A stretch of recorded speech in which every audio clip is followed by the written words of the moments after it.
అన్ని రకాలుగా చెప్పాలంటే అంటే ఎప్పటి నుంచో నాకున్న biggest pain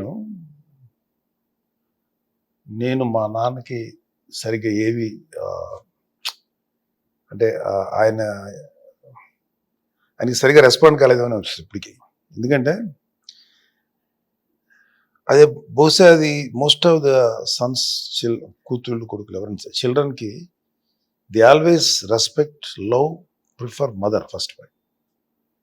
and mother point of వ్యూలో మదర్ చెప్పేదాన్ని బట్టి ఫాదర్ని చూస్తారు. ఫాదర్ ఒక్కోసారి పిల్లలతోటి కమ్యూనికేట్ అవుతాడు, ఒక్కోసారి కమ్యూనికేట్ కాలేడు. అతనికి ఉన్న పని ఒత్తిడి వల్ల అయితేనో లేకపోతే సర్లేని ఏదో మొత్తానికి కొంతమంది స్ట్రిక్ట్గా ఉంటారు, లోపల విపరీతమైన ఎఫెక్షన్ ఉన్నా కొంతమంది కమ్యూనికేట్ చేయగలుగుతారు.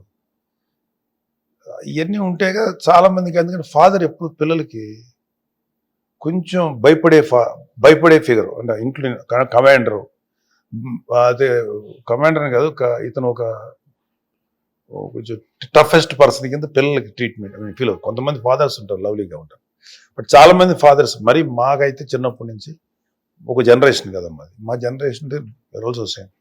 మీ ఫాదర్ తోటి నీకు ఎంత చనువు ఉంది, ఎంతవరకు నువ్వు మీ నాన్నతో మాట్లాడగలిగావు అంటే ప్రతి వాళ్ళ దగ్గర వాళ్ళ కమ్యూనికేట్ చేయడానికి కూడా భయపడేటువంటి ఒక తెలియని ఒక ఫియర్ ఉండేది. ఫియర్ లేకపోతే గౌరవం.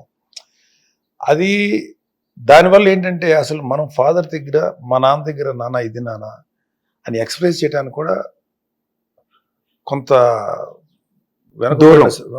అంటే తడబాటు పడిందో లేకపోతే వెనకం చేసిందో ఉంది. ఎట్లా అంటే ఇప్పుడు